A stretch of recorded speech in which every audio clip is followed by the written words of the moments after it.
अब नहीं आऊंगा दोस्त, अब नहीं आऊंगा, बता देना।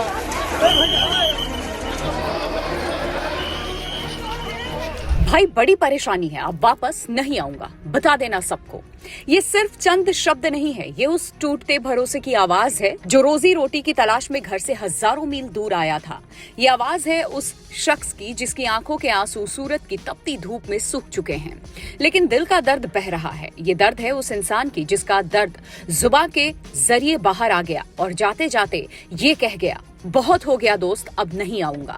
सोचिए, इंसान अपना घर बार छोड़ देश के दूसरे शहर रोजी रोटी की तलाश में गया हो और अचानक से उसे हर तरफ अंधेरा देखने मिले तो उस पर क्या बीतती होगी, ये समझना इतना भी आसान नहीं है।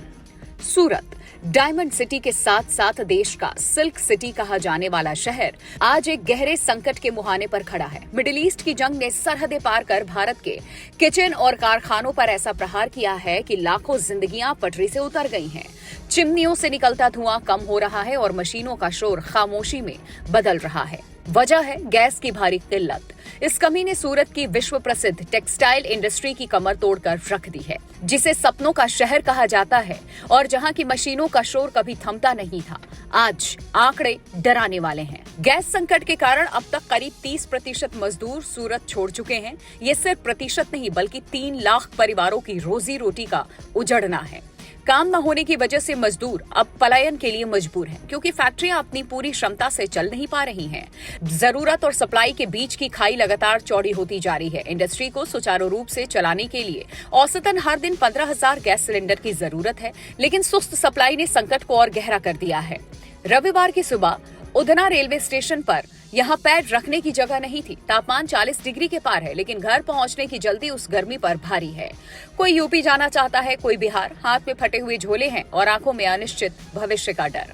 शैलेंद्र जैसे हजारों लोग हैं जो पिछले 24 घंटों से भूखे प्यासे कतारों में लगे हैं। पुलिस और आरपीएफ के जवान भीड़ को काबू करने की कोशिश कर रहे हैं, लेकिन जब पेट की आग और अपनों तक पहुंचने की तड़प मिलती है तो अनुशासन के बांध टूट जाते हैं।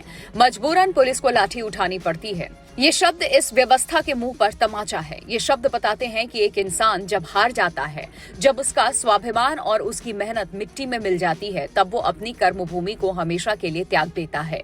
ये पलायन केवल छुट्टियों की वजह से नहीं है, ये पलायन है उस डर की वजह से कि अगर यहाँ रुके तो भूखे मर जाएंगे। शोभित और रोहित जैसे हजारों कामगारों के लिए आत्मनिर्भर भारत का सपना अब एक कड़वी हकीकत में बदल गया है। रेलवे का दावा है कि स्थिति नियंत्रण में है। अधिकारियों के मुताबिक दोपहर तक 6 ट्रेनों से 21,000 से ज्यादा यात्रियों को रवाना किया गया। अंत्योदय और अमृत भारत जैसे स्पेशल ट्रेनें भी चलाई जा रही हैं, लेकिन दावों और हकीकत के बीच एक बड़ी खाई है। 21,000 लोग चले गए, लेकिन जो लाखों अभी भी तपती धूप में अपनी बारी का इंतजार कर रहे हैं, उनका क्या?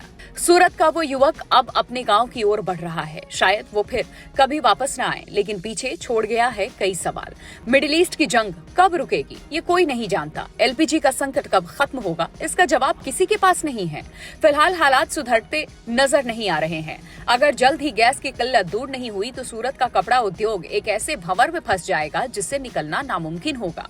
बेबस मजदूर और ठप पड़ती मशीनें, क्या यही है सिल्क सिटी का भविष्य? लेकिन एक बात साफ है, जब एक मजदूर अपनी कर्मभूमि को रोते हुए छोड़ता है तो सिर्फ एक व्यक्ति नहीं जाता, बल्कि उस शहर की रूह का एक हिस्सा भी चला जाता है।